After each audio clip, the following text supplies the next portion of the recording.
Ele não apenas destruiu meu coração, ele roubou tudo o que eu levei uma vida para construir.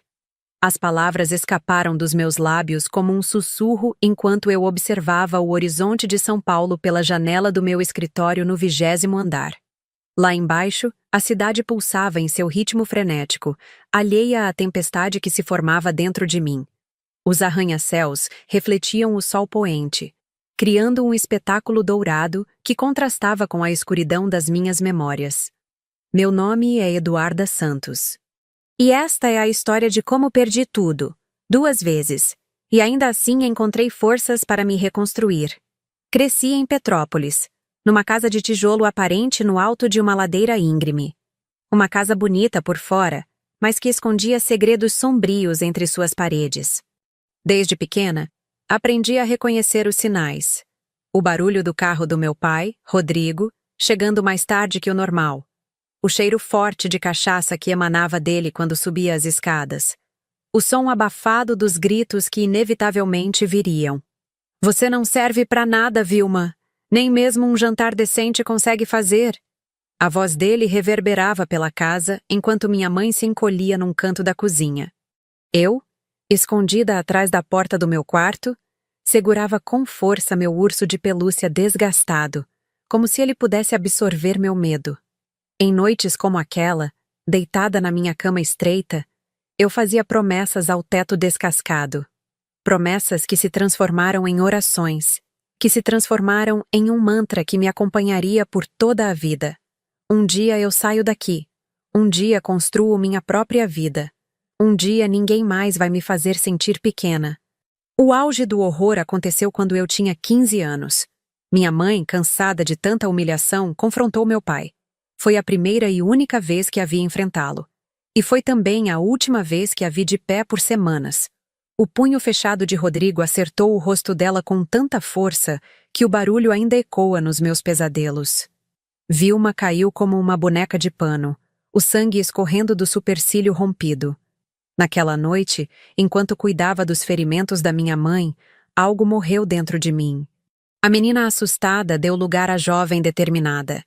Eu não seria como minha mãe, refém de um homem que a despedaçava dia após dia.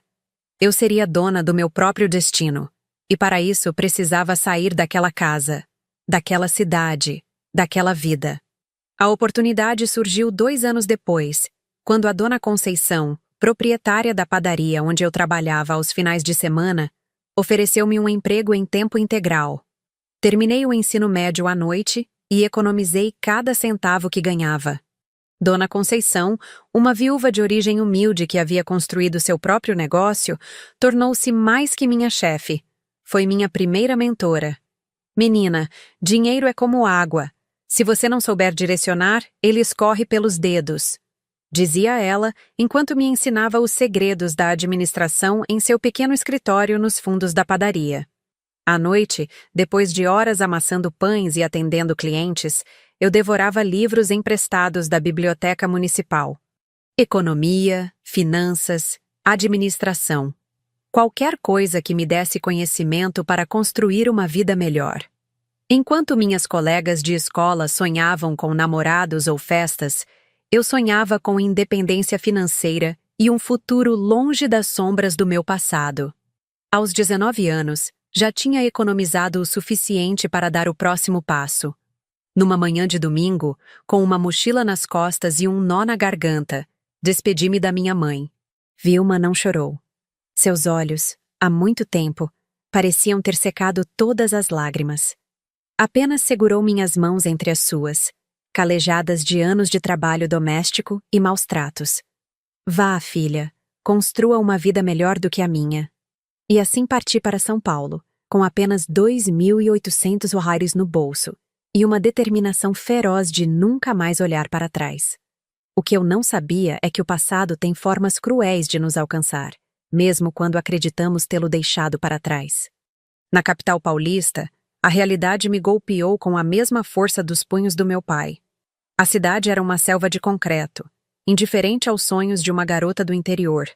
Dormi em albergues por semanas, procurando emprego durante o dia e chorando silenciosamente à noite, quando o medo ameaçava me consumir.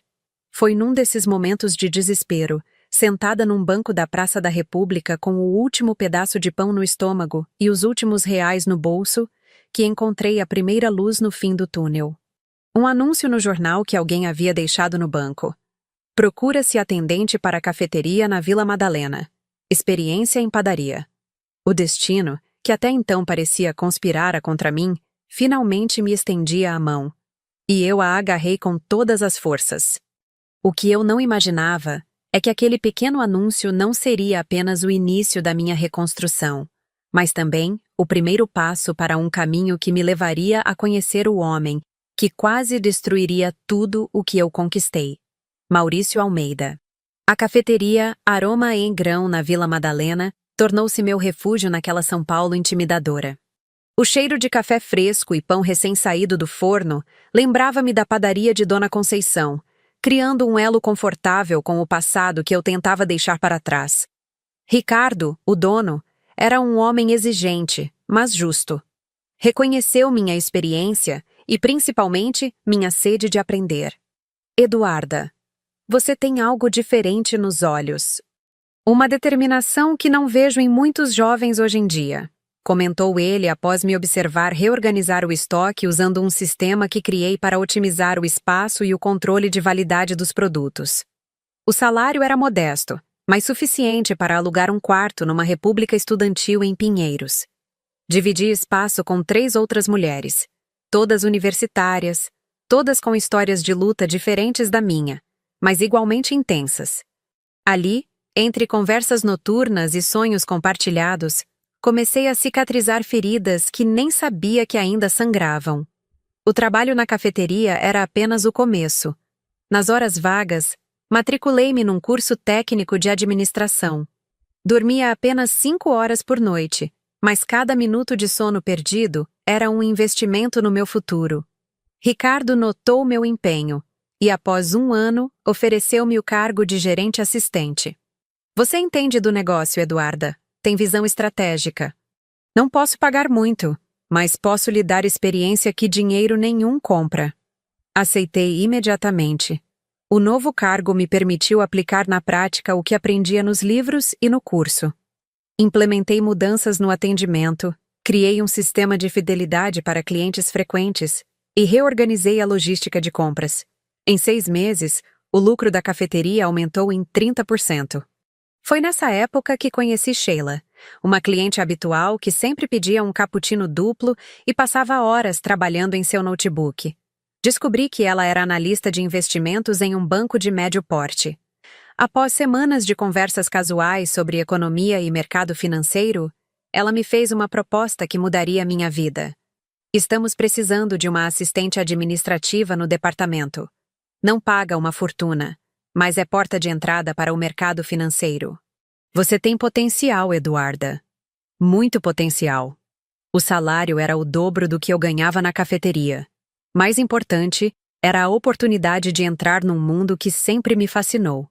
Com o coração apertado, despedi-me de Ricardo, que me abraçou com força. Vai brilhar, menina. Mas não esquece de onde veio. Nos 3 anos seguintes, escalei degraus dentro do banco com a mesma determinação que me tirou de Petrópolis.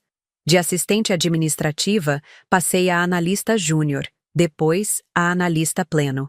Trabalhava mais que todos, chegava mais cedo, saía mais tarde. Economizava como se cada real pudesse me proteger das tempestades que eu sabia existirem lá fora. Aos 24 anos, já tinha meu próprio apartamento. Pequeno, mas meu. Mobiliado peça por peça, cada uma representando uma vitória pessoal. A estante de livros que comprei com meu primeiro bônus. O sofá que parcelei em 12 vezes quando fui promovida. A mesa de jantar onde, pela primeira vez na vida, pude sentar e comer sem medo. Foi nesse período que retomei o contato com minha mãe. Vilma havia finalmente se separado de Rodrigo e morava agora com minha tia em Juiz de Fora. A voz dela ao telefone ainda carregava o peso dos anos de abuso, mas havia ali uma centelha de vida que eu não ouvia desde minha infância. Filha, tô orgulhosa de você. Sempre soube que você ia longe. Enviei dinheiro regularmente. Insisti para que ela fizesse terapia. Tentei reconstruir nosso relacionamento através da distância física e emocional que nos separava. Era minha forma de não esquecer de onde vim, como Ricardo havia me aconselhado. Enquanto minha carreira decolava, minha vida pessoal permanecia em segundo plano. Relacionamentos? Não havia tempo nem espaço emocional para isso. O fantasma do meu pai ainda assombrava minhas noites, fazendo-me desconfiar de qualquer homem que se aproximasse. Até que conheci Maurício Almeida. O encontro aconteceu durante um evento de networking promovido pelo banco. Maurício era um consultor financeiro independente, especializado em startups e empresas de tecnologia. Alto, com olhos verdes penetrantes e um sorriso que parecia reservado apenas para mim, ele destacava-se na multidão. Mais que sua aparência, foi sua inteligência que me cativou. A forma como falava sobre investimentos de impacto social, sobre como o dinheiro poderia transformar realidades quando direcionado com propósito. Ganhar dinheiro é fácil, Eduarda. Difícil é fazer algo significativo com ele. A frase dele reverberou dentro de mim como um sino. Era exatamente o que eu buscava: dar significado a tudo que havia conquistado. Trocamos contatos naquela noite e, pela primeira vez em anos, permiti-me sonhar com possibilidades além da minha carreira. Nossa aproximação foi gradual e respeitosa. Maurício parecia entender minhas barreiras sem que eu precisasse explicá-las. Nossos encontros eram repletos de conversas sobre economia, literatura, filosofia. Ele me levou a exposições de arte que ampliaram minha visão de mundo. Apresentou-me a músicas que nunca havia ouvido. Mostrou-me uma São Paulo que eu, tão focada em sobreviver, jamais tinha visto. 6 meses depois de nos conhecermos, ele me convidou para jantar em seu apartamento na Bela Vista. O lugar respirava sofisticação discreta, exatamente como ele. Enquanto eu admirava a vista da varanda, Maurício se aproximou por trás, envolvendo minha cintura com seus braços fortes. Você é a mulher mais extraordinária que já conheci, Eduarda. Sua força, sua determinação. Você me inspira todos os dias. Naquela noite, pela primeira vez, deixei minhas defesas caírem completamente. Entre lençóis de algodão egípcio e o aroma suave de sândalo que emanava dele, permitiu-me acreditar que talvez, apenas talvez, eu pudesse ter mais que apenas sucesso profissional. Talvez pudesse ter amor. Os meses seguintes foram de descobertas e planejamentos. Maurício apresentou-me a ideia de montarmos juntos uma consultoria financeira voltada para pequenas empresas com potencial de crescimento. A proposta era unir meu conhecimento do mercado tradicional com a expertise dele em startups. Imagine quantas pessoas como você, Eduarda, com garra e ideias, precisam apenas de orientação financeira para crescer? Podemos fazer a diferença. A ideia me seduziu completamente. Aos 27 anos, pedi demissão do banco e investi todas as minhas economias, 180 mil suados, na Almeida em Santos Consultoria Financeira. Maurício entrou com conhecimento e contatos. Eu entrei com meu dinheiro e meus sonhos.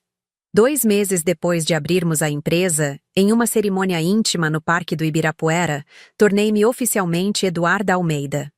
O anel de ouro branco em meu dedo simbolizava não apenas meu compromisso com Maurício, mas com a vida que estávamos construindo juntos, uma vida livre dos fantasmas do meu passado. O que eu não sabia é que enquanto lutava para esquecer velhos fantasmas, um novo e muito mais devastador já projetava sua sombra sobre tudo que eu havia construído. Os primeiros 2 anos de casamento foram quase perfeitos. A Almeida em Santos cresceu rapidamente, conquistando uma carteira de clientes fiéis. Nosso pequeno escritório na Avenida Paulista já não comportava a equipe de 8 pessoas que havíamos contratado. Maurício cuidava da parte comercial e do relacionamento com os clientes, enquanto eu me encarregava das finanças e operações internas. Somos a combinação perfeita, meu amor. Você com sua prudência e eu com minha audácia, dizia ele, brindando ao nosso sucesso em jantares românticos que se tornaram cada vez mais raros com o passar do tempo. Foi gradual, quase imperceptível. Primeiro foram as reuniões que se estendiam pela noite. Depois, as viagens a negócios que aumentaram em frequência e duração.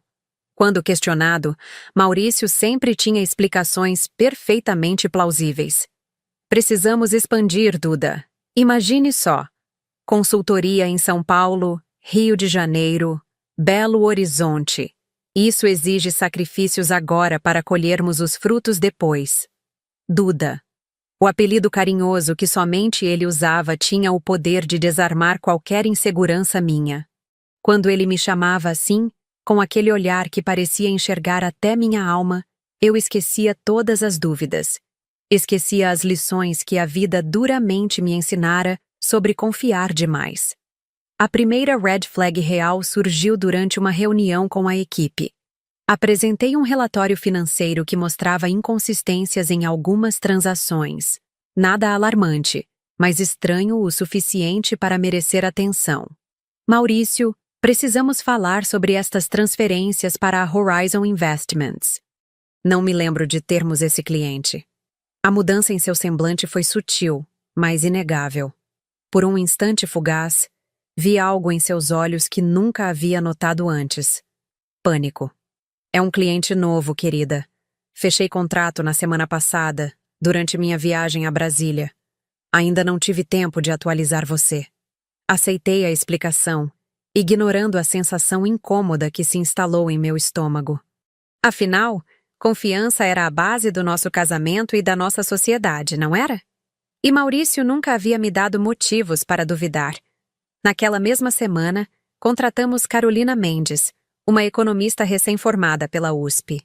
Jovem, inteligente e absurdamente bonita. Maurício insistiu em ser o responsável por seu treinamento, alegando que seu perfil seria perfeito para alguns projetos especiais que estava desenvolvendo. Ela tem um potencial incrível, Duda. Lembra muito você quando nos conhecemos. Aquela fome de aprender, aquela ambição saudável. Eu sorri e concordei, ignorando o desconforto que sentia ao vê-los conversando animadamente nos corredores, nas pausas para café, nas confraternizações da empresa. São apenas colegas de trabalho, repetia para mim mesma, envergonhada da minha própria insegurança. As mensagens começaram a chegar em horários cada vez mais inapropriados. Notificações que Maurício rapidamente escondia quando eu me aproximava. Chamadas que ele atendia no banheiro, com a porta fechada. E-mails que ele apagava assim que eu entrava em sua sala. Em uma noite particularmente tensa, confrontei-o após vê-lo sorrir para o celular às 3 da manhã. Quem te manda mensagens a esta hora, Maurício? É o pessoal da filial do Rio. Estamos com problemas no sistema e eles estão tentando resolver. Às 3 da manhã? E isso te faz sorrir desse jeito? Ele colocou o celular virado para baixo no criado mudo e me puxou para perto, beijando minha testa.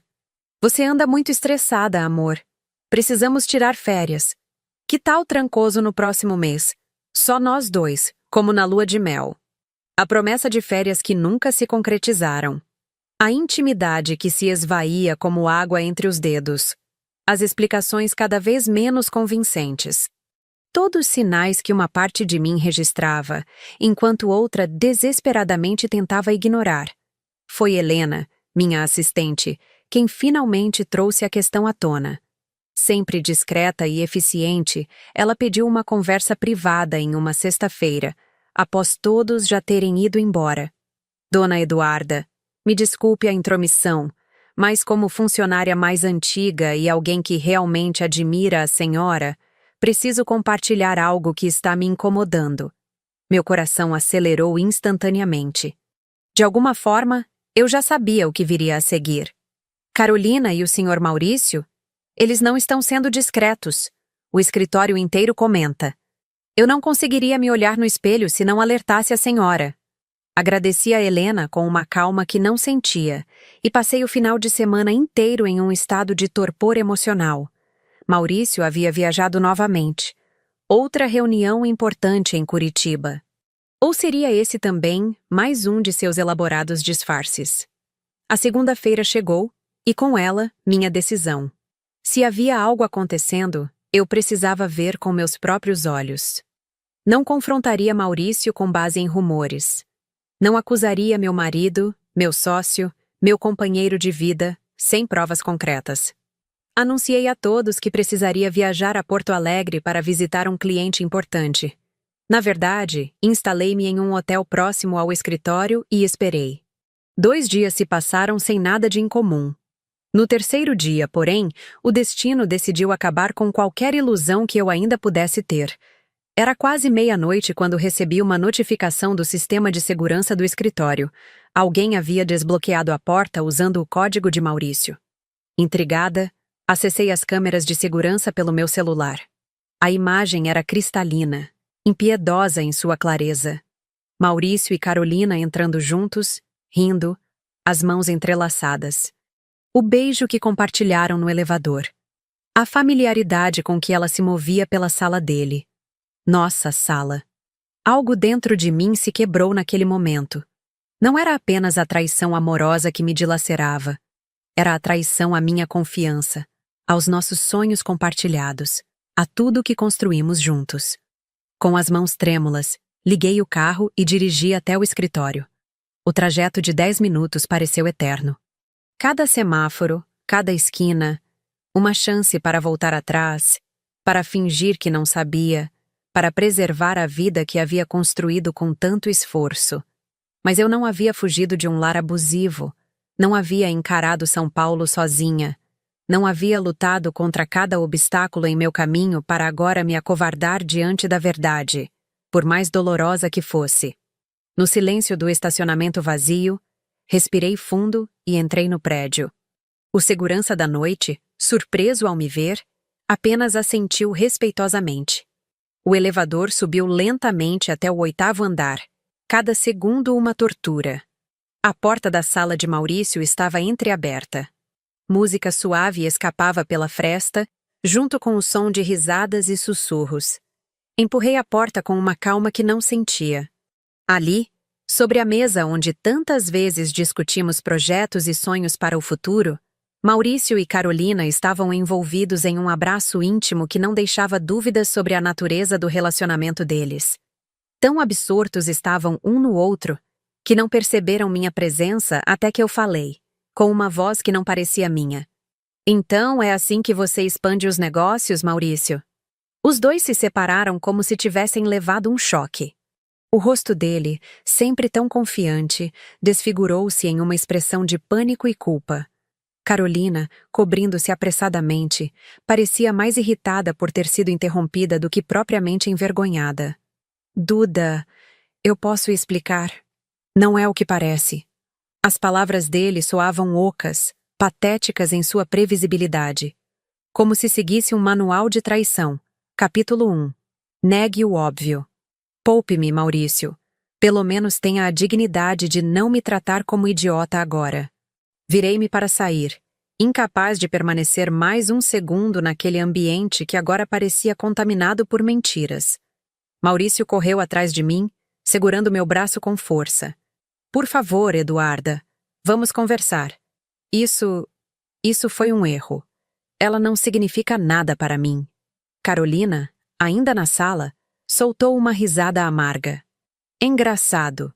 Não foi isso que você disse quando prometeu que nos mudaríamos para Nova York, assim que conseguisse liquidar a empresa. As palavras dela atingiram-me como um tapa. Liquidar a empresa? Nossa empresa? O fruto de tanto trabalho, construído com minhas economias de anos?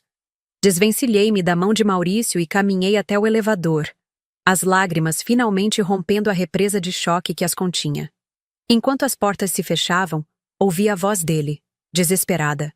Duda, por favor, vamos resolver isso. Não faça nada impulsivo.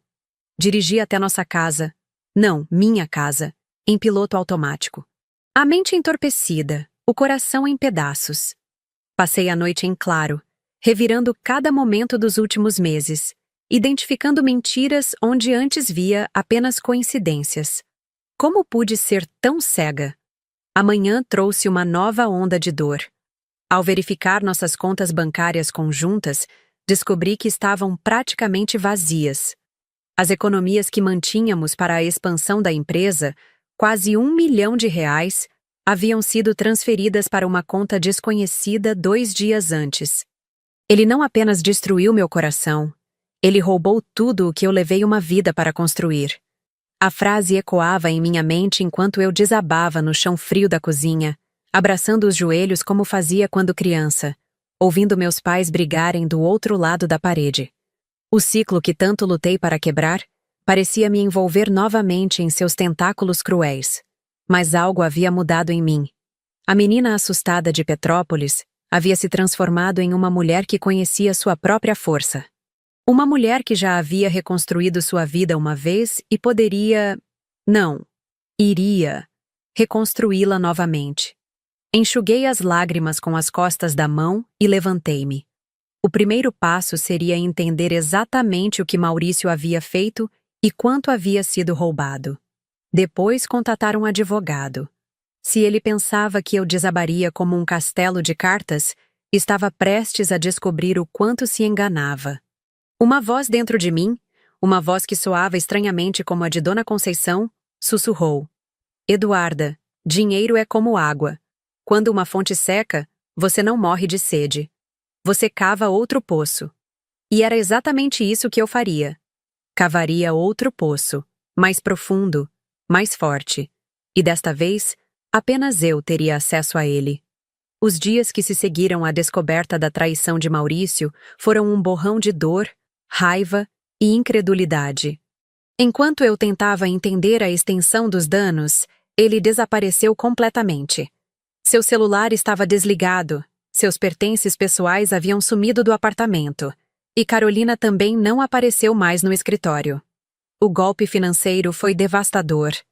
Uma auditoria rápida revelou que Maurício havia criado empresas fantasmas, entre elas a tal Horizon Investments, para desviar dinheiro da consultoria durante meses. As transferências pequenas e constantes haviam passado despercebidas em meio ao fluxo normal de operações. Juntas, totalizavam quase 2 milhões de reais. Senhora Almeida, sinto muito, mas a situação é grave, explicou Marco Antônio, o contador que contratei para avaliar os danos. Seu marido não apenas esvaziou as contas da empresa, mas também usou o nome dela para contrair empréstimos significativos. Sentada em meu escritório, agora praticamente vazio após a maioria dos funcionários ter pedido demissão ao saber do escândalo, encarei o relatório com números que dançavam diante de meus olhos cansados. A dívida total ultrapassava 5 milhões de reais. Como isso é possível? Eu assinava todos os documentos importantes. Marco Antônio ajustou os óculos, visivelmente desconfortável. Senhora, encontramos diversas procurações que lhe davam poderes para assinar em seu nome. As assinaturas parecem autênticas. Falsificação de assinaturas. O homem que jurou amor eterno não apenas me traiu com uma funcionária, mas meticulosamente planejou minha ruína financeira. A realização era tão absurda que quase ri. Quase. Dr. Paulo Mendes, o advogado que contratei, não trouxe notícias melhores quando nos reunimos no dia seguinte. Eduarda, registramos o boletim de ocorrência e estamos entrando com os processos cabíveis, mas precisamos ser realistas. Maurício e Carolina provavelmente já deixaram o país. As transferências bancárias que conseguimos rastrear indicam movimentações para contas nas Ilhas Cayman. E quanto aos bens dele? O carro, as propriedades que compramos juntos? Tudo foi vendido ou está em nome de terceiros? Ele planejou isso com muita antecedência. O escritório, que um dia foi símbolo do meu sucesso, tornou-se rapidamente insustentável. Os clientes, assustados com os rumores de fraude, cancelaram contratos. Os credores começaram a ligar incessantemente. Em questão de semanas, precisei declarar falência.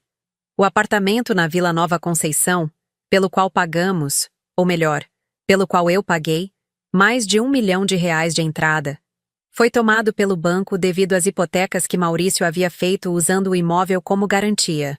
Tudo isso sem meu conhecimento ou consentimento. Como ele conseguiu fazer isso? Como ninguém me alertou? Perguntei ao gerente do banco, um homem que frequentava jantares em nossa casa, que brindava ao nosso sucesso com champanhe caro.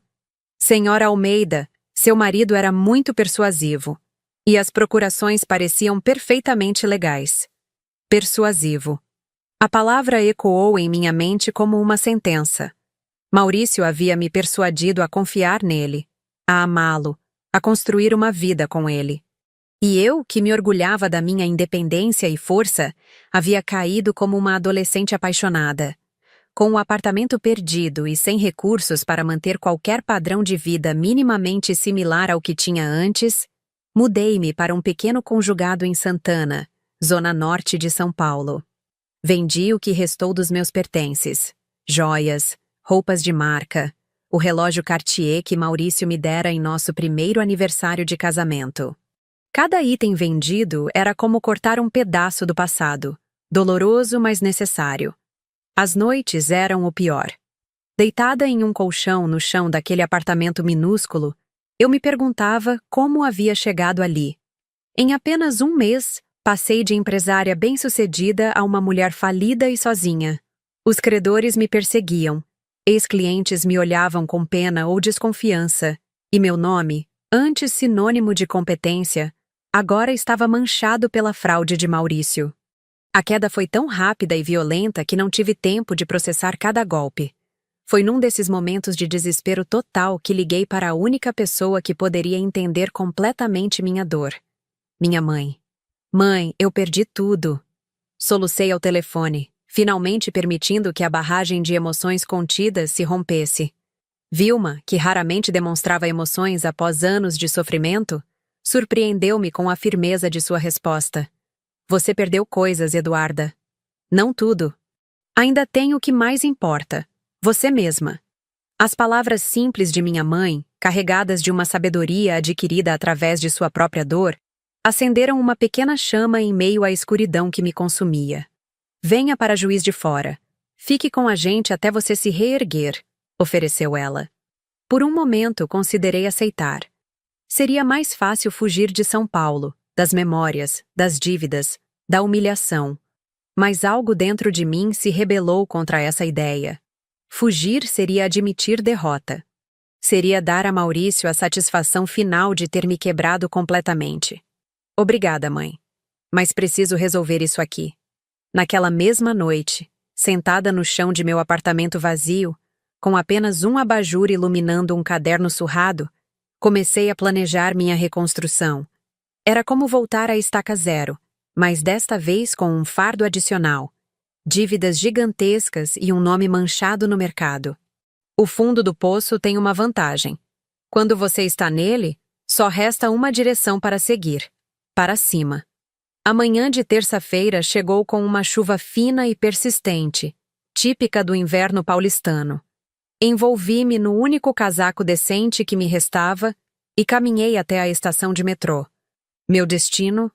A zona leste da cidade, mais especificamente o bairro de Itaquera. O contraste entre minha vida anterior e a atual não poderia ser mais gritante.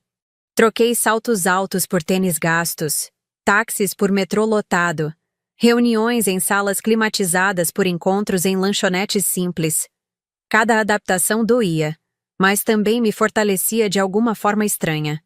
Desci na estação Corinthians Itaquera e caminhei por 10 minutos até chegar a um pequeno prédio comercial, onde funcionava a Associação de Microempreendedores da Zona Leste. Tinha lido sobre o lugar num jornal local enquanto procurava emprego. Aparentemente, ofereciam consultoria gratuita para pequenos negócios. Bom dia, procuro pela dona Jurema, disse a recepcionista, uma senhora de meia idade com cabelos grisalhos presos em um coque. É sobre consultoria? Preencha esta ficha e aguarde, por favor. E sentei-me numa cadeira de plástico ao lado de outras pessoas. Um homem de mãos calejadas que parecia ser um marceneiro, uma jovem com o uniforme de uma padaria, um senhor de idade com pastas cheias de papéis. Ali, entre aqueles rostos anônimos mas determinados, não era Eduarda Almeida, a empresária falida. Era apenas mais uma pessoa lutando para sobreviver. Após quase uma hora de espera, fui chamada para uma sala simples, onde uma mulher negra de aproximadamente 60 anos me recebeu com um aperto de mão firme. Jurema Oliveira, em que posso ajudar? Hesitei por um momento.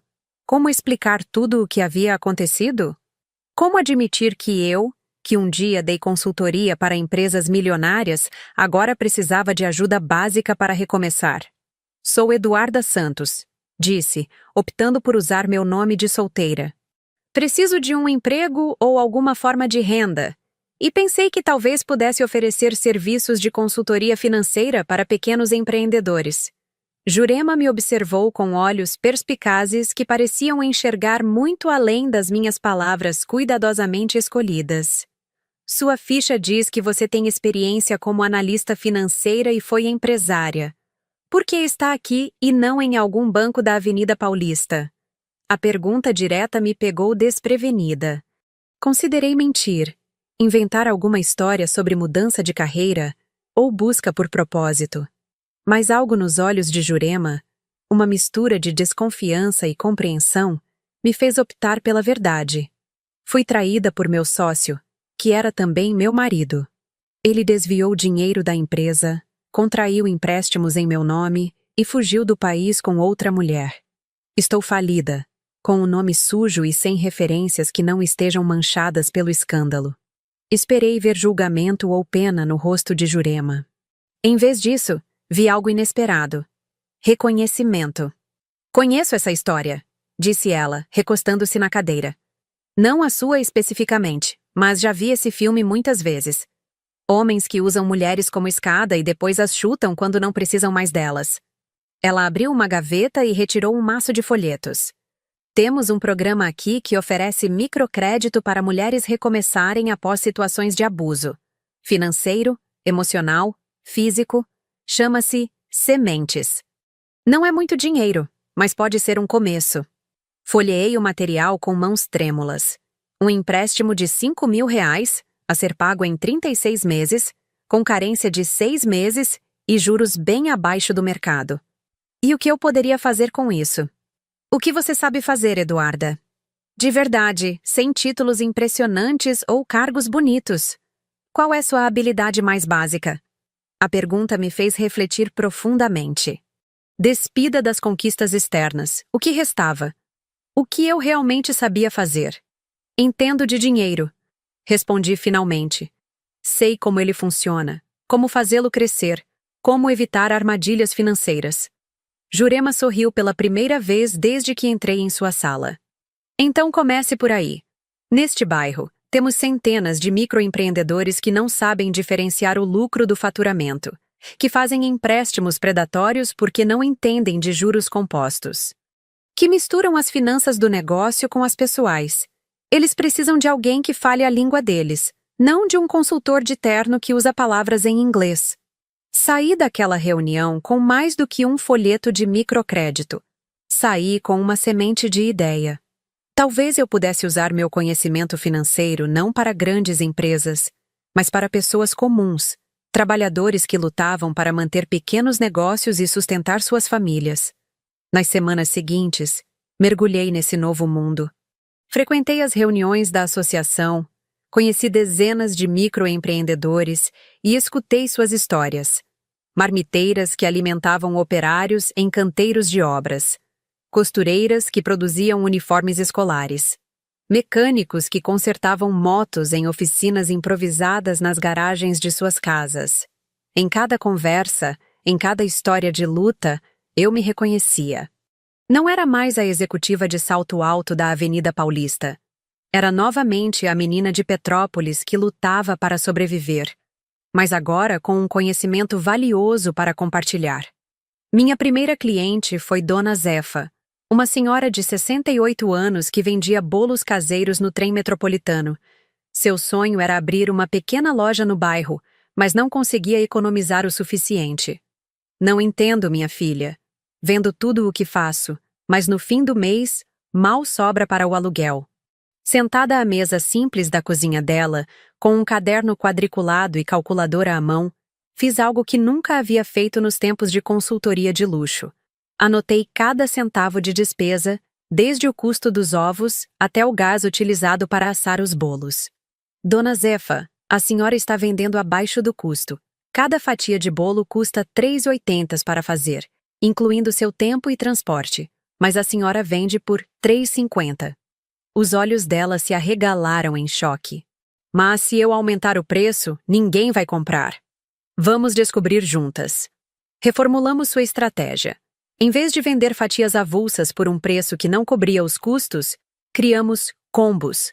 3 fatias por R$ 12, com uma embalagem mais bonita improvisada a partir de caixas de papelão reaproveitadas e decoradas por crianças da vizinhança. O resultado surpreendeu até a mim. As vendas aumentaram, pois os clientes viam mais valor no pacote. Em 2 meses, Dona Zefa já estava guardando $200 por semana. Em 6 meses, conseguiu alugar um pequeno espaço comercial próximo à estação de trem, transformando seu negócio informal em uma microempresa regularizada. O sucesso dela espalhou-se como fogo no pó. Logo, outros microempreendedores do bairro procuravam meus serviços. Comecei a dar pequenas aulas de educação financeira na associação. Criei planilhas simplificadas para controle de fluxo de caixa, que podiam ser usadas até por quem tinha pouca escolaridade. Com os R$ 5.000 do microcrédito, comprei um computador usado, impressora e criei material educativo básico.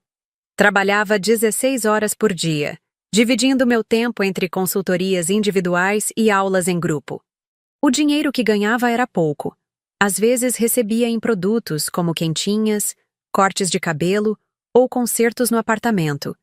Mas era honesto e, mais importante, me dava um propósito. O verdadeiro ponto de virada veio quando Jurema me convidou para um café, 6 meses após nosso primeiro encontro. Eduarda, temos um problema interessante. Recebemos um financiamento de uma ONG internacional para expandir nosso programa de microcrédito, mas precisamos de alguém que entenda profundamente de finanças para estruturar tudo. Alguém como você. A proposta era clara. Um contrato de consultoria para desenvolver um sistema de microcrédito rotativo que beneficiaria centenas de pequenos empreendedores da região. O pagamento era modesto comparado ao que eu ganhava antes, mas suficiente para me permitir sair do conjugado em Santana e alugar um apartamento pequeno, porém decente, mais próximo de Itaquera. Por que eu, Jurema? Deve haver pessoas mais qualificadas, sem o histórico de falência. Ela sorriu, aquele sorriso raro que iluminava seu rosto severo. Porque você entende os 2 mundos, Eduarda. O das finanças sofisticadas e o da luta diária pela sobrevivência. E porque você tem algo que nenhum diploma pode dar, a experiência de cair e levantar. Aceitei a proposta imediatamente. Nos meses seguintes, trabalhei incansavelmente no desenvolvimento do programa. Adaptei modelos de microcrédito que haviam funcionado em outros países às realidades específicas da periferia paulistana. Criei mecanismos de garantia solidária que não exigiam bens como colateral. Desenvolvi material educativo que era parte obrigatória do pacote de crédito. O programa Sementes Financeiras foi lançado exatamente 1 ano após minha primeira visita à associação. No evento de inauguração, observei com um misto de orgulho e humildade os rostos esperançosos dos primeiros 50 beneficiários, todos microempreendedores que eu havia conhecido e ajudado ao longo daquele ano. Quando Jurema me chamou ao palco improvisado para falar sobre o programa, hesitei. Ainda não me sentia confortável em espaços públicos, sempre temendo que alguém me reconhecesse como a empresária que foi enganada pelo marido. Vá lá, insistiu ela, empurrando-me levemente para a frente. Eles precisam ouvir sua história. De pé diante daquelas pessoas, muitas das quais haviam aberto suas casas e compartilhado suas mesas comigo nos momentos mais difíceis, senti uma emoção que não experimentava há muito tempo. Pertencimento. Meu nome é Eduarda Santos. Comecei, a voz trêmula a princípio, mas ganhando firmeza a cada palavra. Há 1 ano, perdi tudo o que tinha construído. Ou, pelo menos, achei que tinha perdido. Contei minha história sem glamourização ou vitimismo. Falei sobre a queda, sobre os dias em que mal conseguia levantar da cama, sobre a vergonha de pedir ajuda. Mas descobri que recomeçar não significa voltar ao ponto de partida. Significa construir algo novo, muitas vezes melhor, a partir das lições que só a dor pode ensinar. Enquanto falava, percebi olhares de reconhecimento no público. Não era apenas minha história, era a história de muitos ali. Pessoas que haviam enfrentado perdas, traições, dificuldades que pareciam intransponíveis, e mesmo assim, encontraram forças para seguir em frente. O programa Sementes Financeiras não é apenas sobre dinheiro. É sobre recuperar a dignidade, a autonomia, o controle sobre o próprio destino. É sobre transformar cicatrizes em marcas de resistência. Ao final do discurso, fui surpreendida por um abraço coletivo iniciado por Dona Zefa, e que logo envolveu dezenas de pessoas.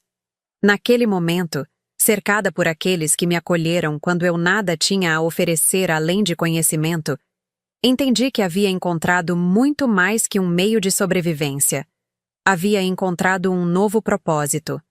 A semente do recomeço havia não apenas brotado, mas começava a florescer. E pela primeira vez desde a traição de Maurício, permiti-me vislumbrar um futuro não apenas de reconstrução, mas de verdadeira transformação. O que eu não sabia é que, do outro lado da cidade, eventos se desenrolavam e levariam meu caminho de volta a cruzar com o passado que tanto me esforcei para deixar para trás. 3 anos se passaram desde o lançamento do programa Sementes Financeiras. O que começou como uma iniciativa modesta na zona leste de São Paulo, transformou-se em um modelo de sucesso replicado em diversas periferias do Brasil. O programa já havia beneficiado mais de 3.000 microempreendedores, com uma taxa de inadimplência surpreendentemente baixa, menos de 2%, muito inferior à média do mercado de crédito tradicional. O segredo? A abordagem holística que desenvolvemos. Não oferecíamos apenas dinheiro, mas um ecossistema completo de suporte. Educação financeira obrigatória, mentorias personalizadas, rede de apoio entre os próprios empreendedores e o que chamávamos de banco de oportunidades, um sistema de conexão entre os negócios apoiados pelo programa. A Veja São Paulo publicou uma matéria de capa sobre nossa iniciativa, com o título provocativo: Da Avenida Paulista para a Periferia. Como a crise transformou uma executiva em agente de impacto social. A reportagem contava minha história sem sensacionalismo, focando mais no trabalho atual que no escândalo passado. Ainda assim, ver meu nome e minha foto impressos numa revista de grande circulação despertou um misto de orgulho e apreensão. Por anos mantive um perfil baixo, concentrando-me apenas no trabalho comunitário. Agora, de repente, estava novamente exposta. "Está preocupada com a exposição?" perguntou Jurema, que ao longo dos anos havia se tornado não apenas uma parceira de trabalho, mas uma amiga e mentora. Estávamos sentadas em seu escritório, agora mais amplo e confortável graças aos novos investimentos que o sucesso do programa havia atraído. "Um pouco", admiti. "Parte de mim ainda tem medo de que o passado volte para me assombrar." Jurema me observou com aquele olhar perspicaz que parecia sempre enxergar além das minhas palavras. "O passado sempre retorna, Eduarda. A questão é, quando ele vier, você será a mesma pessoa que era antes?"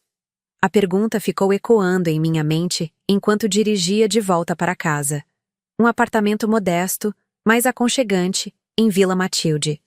Muito diferente da cobertura luxuosa que dividi com Maurício, mas infinitamente mais meu. Nas paredes, fotos que contavam minha nova história. Eu entre os primeiros beneficiários do programa, o dia em que inauguramos o segundo núcleo em Heliópolis, o prêmio de inovação social que recebemos da Fundação Getúlio Vargas. Entre as imagens, um pequeno quadro bordado à mão por Dona Zefa com os dizeres: "Cair faz parte. Levantar é escolha." Minha vida pessoal também havia encontrado um novo equilíbrio. Mesmo focada no trabalho, permiti-me novos laços. Não românticos. Essa porta ainda permanecia fechada, mas amizades profundas que preenchiam meus dias com significado. Aos domingos, frequentemente almoçava na casa de Dona Zefa, onde sua família extensa me acolhia como uma das suas. Mensalmente, visitava minha mãe em Juiz de Fora, nossa relação mais forte que nunca. A notoriedade trazida pela reportagem da Veja, entretanto, mudou sutilmente minha rotina. Recebi convites para dar palestras em universidades, participar de painéis sobre empreendedorismo e até mesmo para escrever um livro sobre minhas experiências.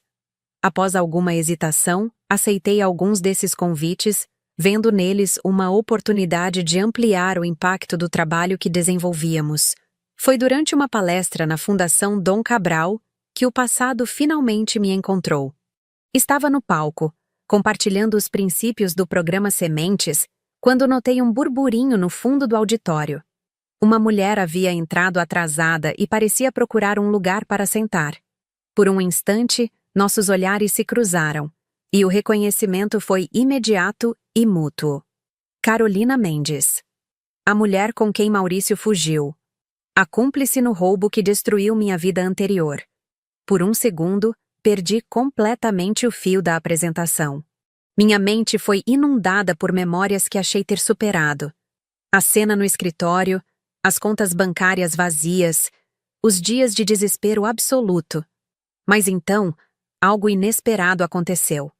Em vez da raiva paralisante que esperava sentir, experimentei uma calma surpreendente. Uma clareza que me permitiu retomar a palestra como se nada tivesse acontecido.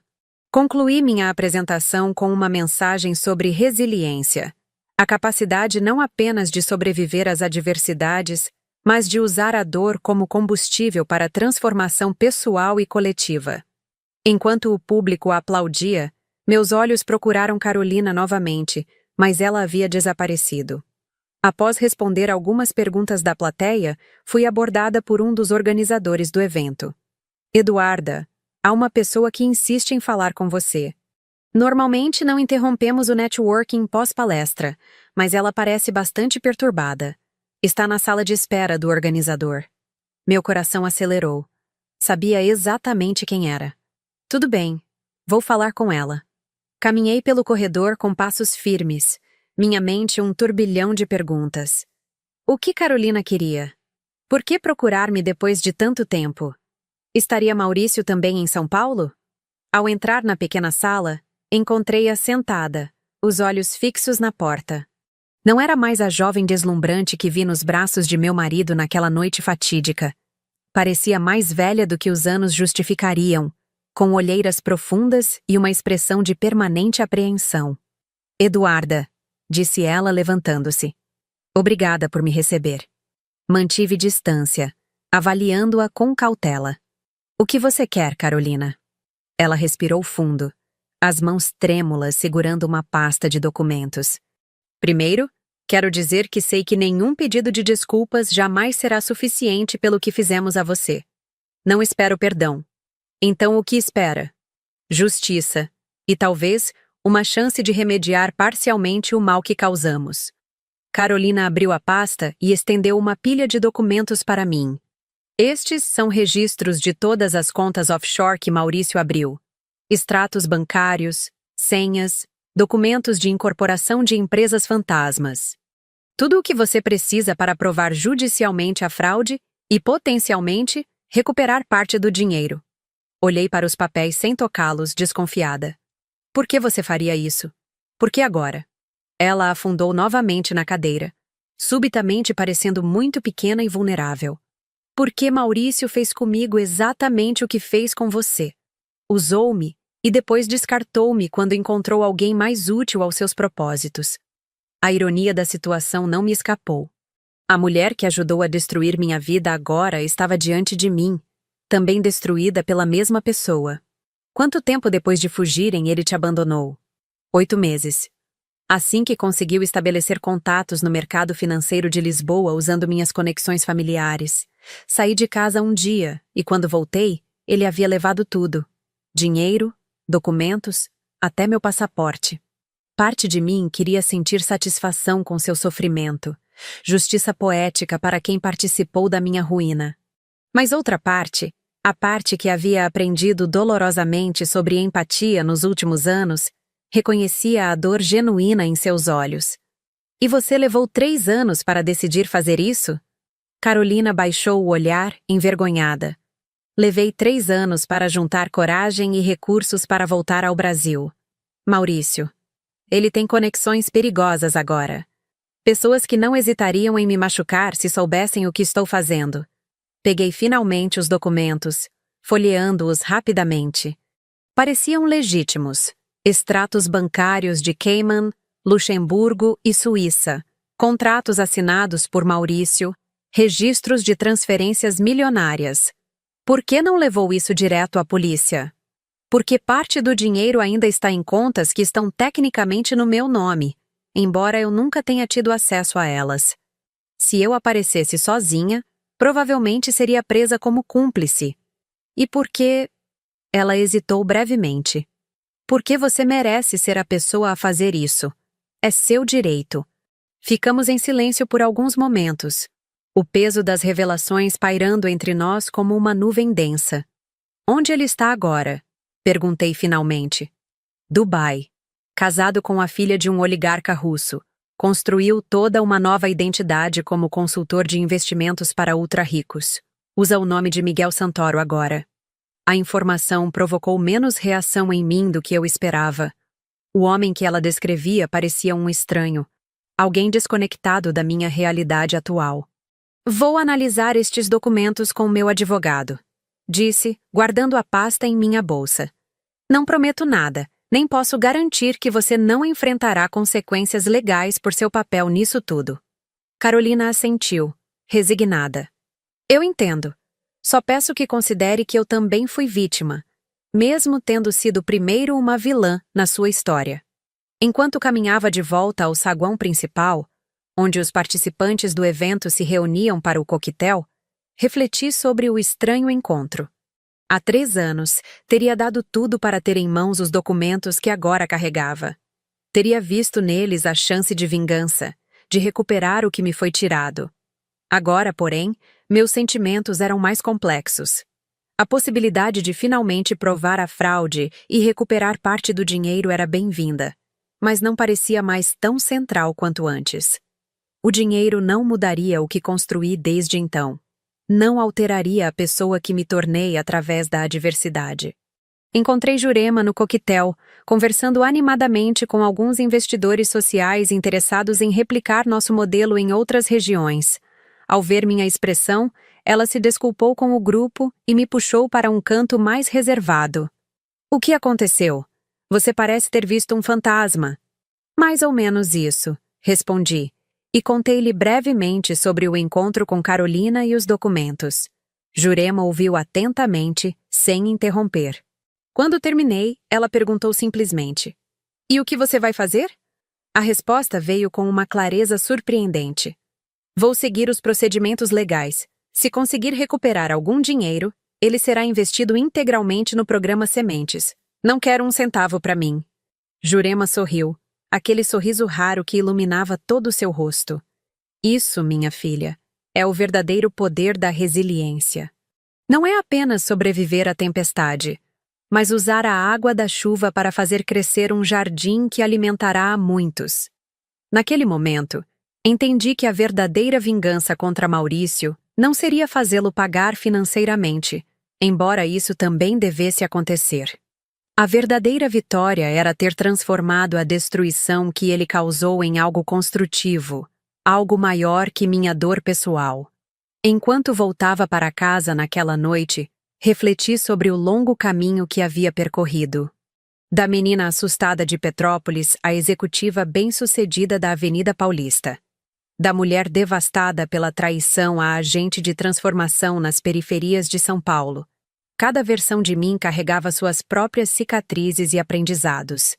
Mas esta última, esta mulher que podia olhar para o rosto de Carolina sem ser consumida pelo ódio, que podia transformar a possibilidade de ganho pessoal em benefício coletivo, esta era a versão mais forte, mais completa. O poder da resiliência não estava apenas em sobreviver, mas em florescer, onde outros teriam murchado. Em construir significado a partir do sofrimento. Em usar a própria história de reconstrução para ajudar outros a reconstruírem as suas. Enquanto estacionava o carro em frente ao meu prédio, Notei uma estrela cadente cortando o céu escuro de São Paulo. Fechei os olhos e fiz um pedido. Não por riqueza ou vindicação, mas por sabedoria para honrar tanto as cicatrizes quanto as vitórias que me trouxeram até ali. O mais surpreendente? Eu já não me sentia definida pela traição de Maurício. Aquele capítulo doloroso havia se transformado em apenas uma das muitas histórias que compunham minha jornada. Importante sim, definidora, não mais. O sol de janeiro castigava o asfalto da Avenida Brigadeiro Faria Lima, enquanto eu subia os degraus do imponente edifício que abrigava um dos maiores escritórios de advocacia do país. Vestia um traje simples, porém elegante, um blazer azul marinho sobre uma blusa branca, calça social preta e sapatos baixos confortáveis. Nada que relembrasse a executiva de outrora, mas que ainda transmitisse seriedade para a reunião que estava prestes a acontecer. 6 meses haviam se passado desde meu encontro com Carolina. Os documentos que ela me entregou foram exaustivamente analisados por uma equipe jurídica especializada em crimes financeiros, liderada por Dr. Márcio Saldanha, um advogado renomado que aceitou o caso pro bono após conhecer o trabalho do programa Sementes. Eduarda, os documentos são legítimos e extremamente comprometedores, explicou Dr. Márcio em nossa primeira reunião após a análise. Temos provas suficientes não apenas para um processo civil visando recuperação de ativos, mas para uma ação criminal sólida contra Maurício. A notícia deveria ter me causado mais impacto, mas recebia com uma tranquilidade que me surpreendeu. Minha vida havia seguido em frente. O dinheiro recuperado seria importante para expandir o programa Sementes, mas já não era mais essencial para minha própria sobrevivência ou felicidade. Na manhã daquela reunião decisiva, contudo, algo mudou. Recebi uma mensagem de Dr. Márcio que fez meu coração acelerar. Eduarda, houve uma reviravolta. Maurício está no Brasil. Aparentemente veio para uma conferência sobre investimentos internacionais. Carolina acabou de nos informar. Ele estará na reunião de hoje. Meu primeiro impulso foi cancelar tudo. A ideia de estar no mesmo ambiente que Maurício após tantos anos me nauseava. Liguei imediatamente para Jurema. Não vá se quiser, Eduarda, disse ela após ouvir minha apreensão. Ninguém te julgaria por isso. Fiquei em silêncio por alguns segundos, respirando fundo para acalmar meu coração acelerado. Se eu não for, ele vai pensar que ainda tem poder sobre mim. E isso importa? O que ele pensa? Era uma pergunta legítima. Por que deveria me importar com a opinião de alguém que havia me traído tão profundamente? Mas entendi que não era sobre ele. Era sobre mim. Sobre confrontar o último fantasma que ainda me assombrava. Vou à reunião. Decidi finalmente. Mas você poderia ir comigo? Sua presença me daria força. E assim, lado a lado com Jurema, entrei na imponente sala de reuniões do 20º andar daquele edifício na Faria Lima. A mesa de mogno polido refletia a luz que entrava pelas amplas janelas. Do lado oposto, já aguardavam Dr. Márcio, 2 outros advogados. Carolina, visivelmente nervosa. E ele, Maurício Almeida. Meu ex-marido, o homem que quase destruiu minha vida, parecia ao mesmo tempo familiar e completamente estranho. Ainda mantinha a postura elegante e o olhar penetrante que me cativou anos atrás, mas havia algo novo em sua expressão. Uma dureza, uma frieza calculista que talvez sempre estivesse lá, apenas bem disfarçada. Nossos olhares se encontraram por um breve momento. Vi surpresa em seus olhos. Talvez pela minha presença, talvez pela minha aparência serena. Eu certamente não era mais a mulher devastada que ele deixou para trás. Senhora Santos, obrigado por vir. Cumprimentou o doutor. Márcio, deliberadamente usando meu nome de solteira. Podemos começar? A reunião iniciou-se com formalidades legais. Os advogados de Maurício, um time de 3 homens de ternos caros, argumentavam tecnicalidades, tentando desqualificar as evidências apresentadas por Carolina. Dr. Márcio, contudo, estava impecavelmente preparado. O que estamos oferecendo é simples, explicou ele calmamente. O senhor, Almeida transfere de volta os ativos identificados nas contas offshore, aproximadamente 12 milhões de reais, e, em troca, evitamos acrescentar acusações criminais ao processo civil. Os números me chocaram. 12 milhões? A fraude havia sido ainda maior do que imaginávamos inicialmente. Isso é absurdo, interrompeu Maurício, falando pela primeira vez desde o início da reunião. Sua voz, que um dia me pareceu tão cativante, agora soava estranhamente artificial.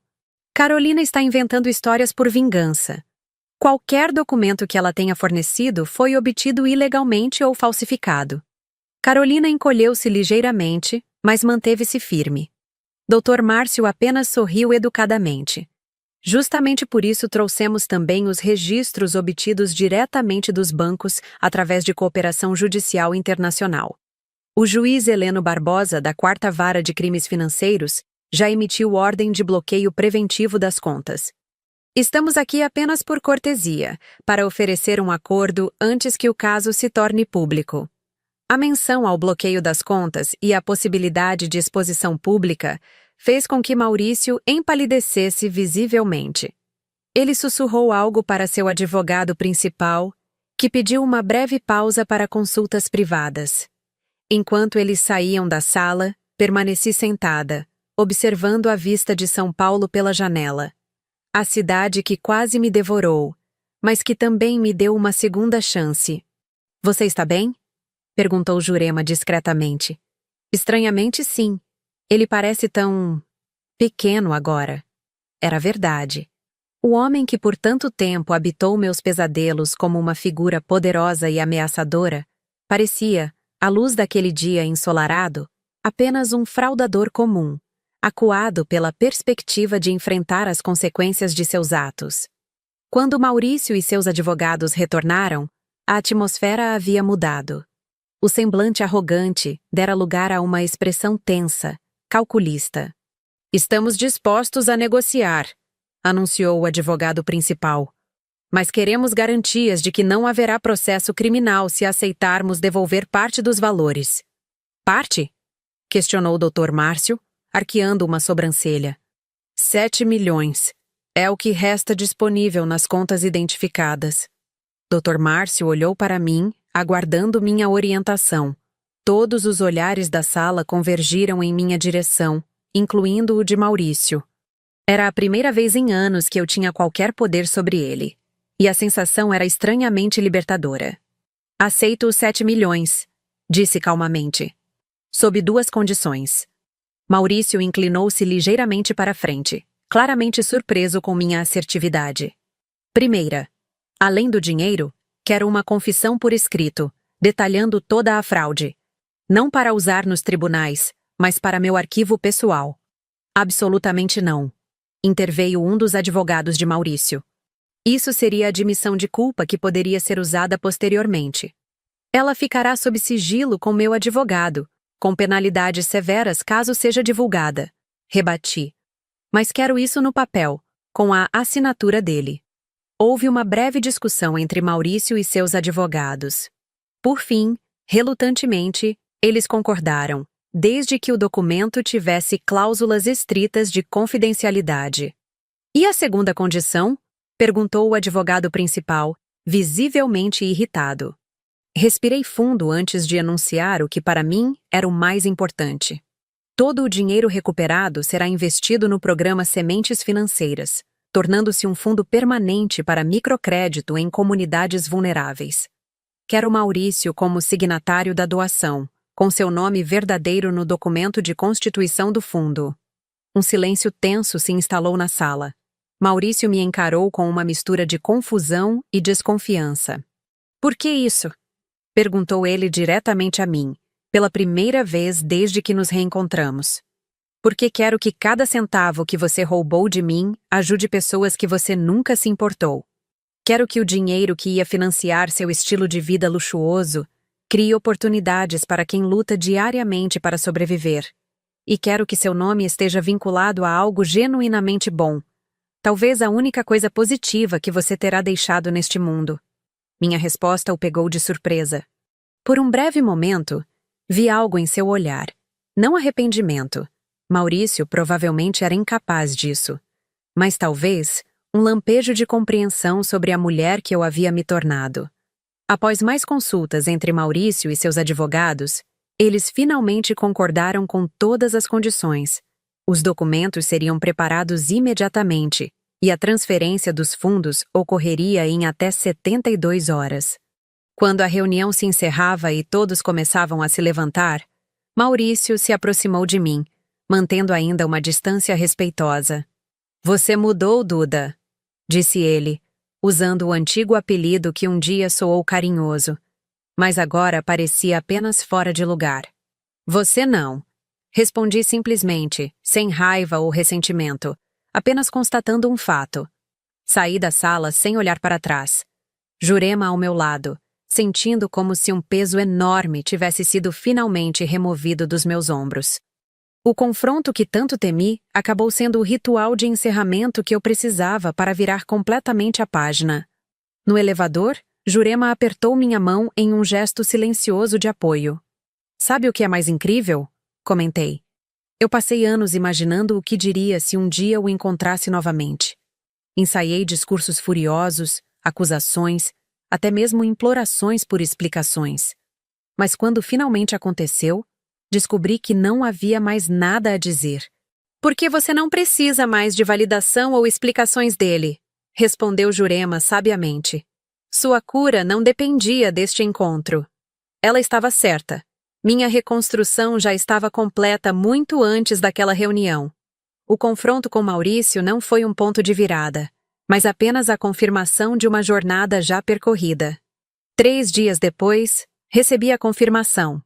7 milhões de reais haviam sido transferidos para a conta do futuro Fundo Sementes. A confissão assinada chegou em um envelope lacrado, que guardarei sem nunca abrir.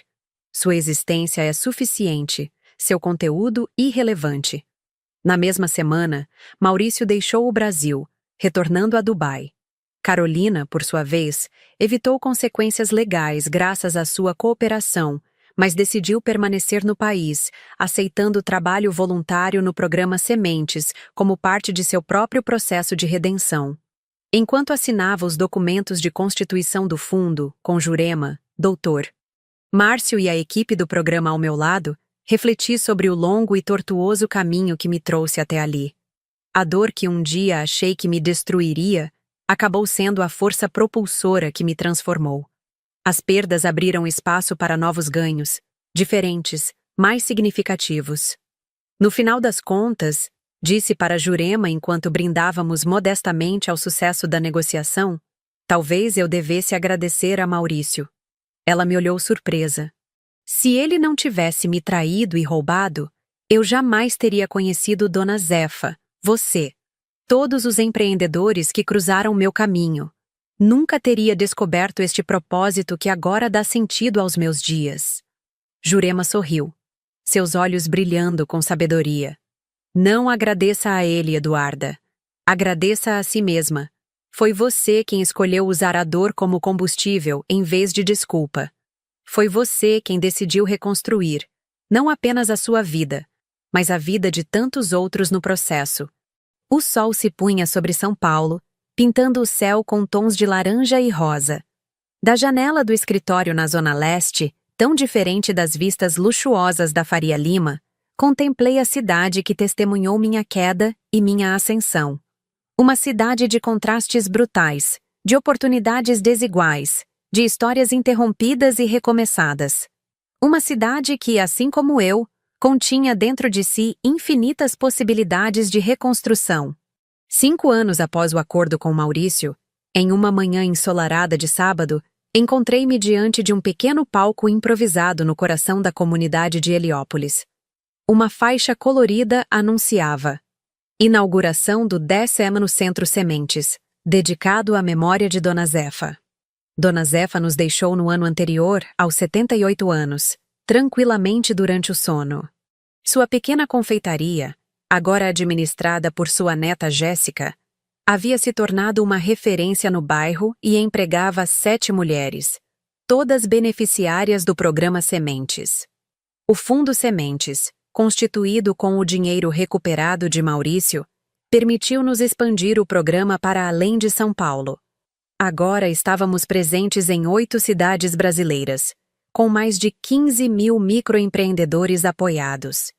Nossa taxa de sucesso, 78% dos negócios ainda operando após 3 anos, atraiu a atenção de organizações internacionais e universidades, que estudavam nosso modelo para replicá-lo em outros países. Enquanto aguardava minha vez de falar, observei as centenas de pessoas reunidas para a celebração. Rostos de todas as idades, cores e histórias. Alguns eu conhecia intimamente, como Jurema, agora diretora executiva da fundação que criamos para administrar o programa. Helena, minha antiga assistente, que se tornou coordenadora regional. Carolina, que após anos de trabalho voluntário encontrou redenção gerenciando nossa área financeira. Outros rostos eram novos para mim, mas carregavam a mesma expressão de dignidade reconquistada que aprendi a reconhecer ao longo dos anos. Era a expressão de quem descobriu o poder de moldar o próprio destino, apesar das circunstâncias adversas. Quando finalmente me chamaram ao palco, fui recebida com aplausos calorosos. No fundo da plateia, identifiquei um rosto que me fez sorrir. Minha mãe, Vilma, agora com cabelos completamente grisalhos, mas com olhos mais vivos do que em toda a minha infância. Ao lado dela, meu padrasto, Antônio, um homem gentil que ela conheceu em um grupo de apoio para sobreviventes de relacionamentos abusivos. O casal agora coordenava um abrigo para mulheres em situação de vulnerabilidade em Juiz de Fora. Bom dia a todos! Comecei, ajustando o microfone. Estamos aqui para celebrar não apenas a inauguração de mais um centro sementes, mas para honrar a memória de uma mulher extraordinária, que me ensinou que um bolo bem feito pode ser o início de uma revolução pessoal. Compartilhei brevemente a história de Dona Zefa, de como seu pequeno negócio de bolos caseiros transformou-se em um empreendimento próspero que sustentou gerações de sua família. De como sua perseverança inspirou dezenas de outros microempreendedores a acreditarem que também poderiam prosperar. O que começou como uma tentativa desesperada de reconstruir minha própria vida transformou-se em algo muito maior do que eu jamais poderia imaginar. Continuei. Cada um de vocês, com suas histórias de luta e superação, expandiu a visão do que é possível quando nos recusamos a ser definidos por nossas quedas. Falei sobre os planos para o futuro, a criação de uma escola de negócios populares, um programa de mentoria tecnológica para jovens empreendedores da periferia, parcerias com universidades para pesquisas sobre economia solidária. Mas hoje, quero anunciar algo especial. Algo que honra não apenas a memória de Dona Zefa, mas a jornada de cada pessoa que transformou uma crise em oportunidade. Respirei fundo antes de continuar, sentindo o peso do momento. Estamos lançando o livro Reconstrução, Histórias de quem soube recomeçar, uma coletânea que reúne 50 trajetórias de empreendedores do programa Sementes. E sim, minha própria história está lá, contada sem filtros, com todas as quedas e recomeços. A plateia aplaudiu entusiasticamente enquanto voluntários distribuíam exemplares do livro, com sua capa simples mas impactante. Um mosaico formado por rostos diversos, unidos para formar a imagem de uma semente brotando do asfalto. Este livro não é apenas um registro de nossas histórias. É uma ferramenta para inspirar outros que, neste exato momento, possam estar no fundo do poço, acreditando que não há saída. Queremos que eles saibam que sempre, sempre há um caminho para a reconstrução. Após meu discurso, a celebração continuou com apresentações culturais, feira de produtos dos empreendedores do programa e um almoço comunitário. Circulei entre os presentes, ouvindo histórias, trocando ideias, celebrando conquistas. No final do dia, quando a maioria já havia partido, encontrei-me novamente com minha mãe e Antônio em um canto tranquilo da praça. Estou orgulhosa de você, filha, disse Vilma, segurando minhas mãos como fizera no dia em que deixei Petrópolis. Mas agora, seus olhos não estavam secos, brilhavam com lágrimas de alegria. Você transformou sua dor em propósito. Não há nada mais poderoso que isso. Aprendi com a melhor, respondi abraçando-a. Você sobreviveu a tudo que papai fez e ainda assim manteve sua humanidade intacta. Ao mencionar meu pai, um silêncio momentâneo pairou entre nós. Rodrigo faleceu 2 anos antes, sozinho, em um hospital público após anos de alcoolismo. Compareci ao funeral não por obrigação, mas como um ato final de libertação, para enterrar junto com ele os últimos resquícios de medo e ressentimento que ainda pudessem existir. Como está seu coração? Perguntou minha mãe, mudando suavemente de assunto. Ainda fechado para o amor? Sorri, pensando em Paulo, o professor universitário que conheci durante um painel sobre economia solidária. Após anos focada exclusivamente no trabalho, finalmente permiti-me abrir espaço para um relacionamento. Lento, cauteloso, construído sobre bases de respeito mútuo e admiração genuína. Estou aprendendo a confiar novamente. Respondi sinceramente. Não é fácil, mas estou descobrindo que é possível. Vilma assentiu, compreensiva. Ela, mais do que ninguém, entendia o longo processo de reconstruir a capacidade de confiar após uma traição devastadora. Quando o sol começava a se pôr, despedi-me de minha mãe e Antônio, que retornariam a Juiz de Fora no dia seguinte. Caminhei lentamente pelas ruas de Heliópolis, observando as pequenas transformações que o programa havia ajudado a promover. Fachadas renovadas de comércios locais, placas profissionais anunciando serviços diversos, um novo sentimento de dignidade pairando no ar. Meu celular vibrou com uma mensagem de Paulo. Parabéns pelo lançamento do livro. Jantar para comemorar? Respondi afirmativamente, sentindo aquela gostosa expectativa que acompanha um relacionamento ainda em seus estágios iniciais, quando cada encontro é uma nova descoberta. Enquanto esperava o Uber que me levaria de volta ao meu apartamento, agora um confortável 3 quartos em Santana, simples, mas acolhedor, refleti sobre a jornada completa de reconstrução que vivi. Da menina oprimida em Petrópolis à jovem determinada que conquistou São Paulo. Da executiva bem-sucedida à mulher devastada pela traição. Da sobrevivente desesperada à agente de transformação social. Cada versão de mim não substituiu a anterior. Incorporou-a, aprofundou-a, expandiu-a. Maurício não apenas havia destruído meu coração. Ele realmente roubou tudo o que eu levei uma vida para construir. Mas, no processo, inconscientemente, abriu espaço para que eu construísse algo muito maior, muito mais significativo. A verdadeira reconstrução não foi apenas recuperar o que perdi, mas descobrir tesouros que jamais encontraria no caminho que seguia antes. Não foi apenas superar a traição, mas transformá-la em combustível para uma vida com propósito mais profundo. O Uber chegou, interrompendo minhas reflexões. Enquanto o carro navegava pelas ruas movimentadas de São Paulo, observei pela janela a cidade que havia sido palco de minha destruição e renascimento. As luzes começavam a se acender contra o céu que escurecia, criando constelações urbanas de incontáveis histórias, algumas de queda, outras de ascensão, a maioria uma complexa mistura de ambas. Minha própria história continuaria a se desdobrar, com novos capítulos ainda por escrever. Haveria mais desafios, certamente, mais momentos de dúvida e medo, talvez até novas quedas. Mas agora eu sabia, com uma certeza profunda enraizada em cada cicatriz emocional, que sempre haveria um caminho para a reconstrução. Sempre haveria uma maneira de transformar destroços em novos alicerces. Sempre haveria a possibilidade de não apenas sobreviver, mas florescer. E essa certeza, conquistada através da dor e forjada na resiliência, era o tesouro mais valioso que carregava comigo. Um tesouro que ninguém jamais poderia roubar.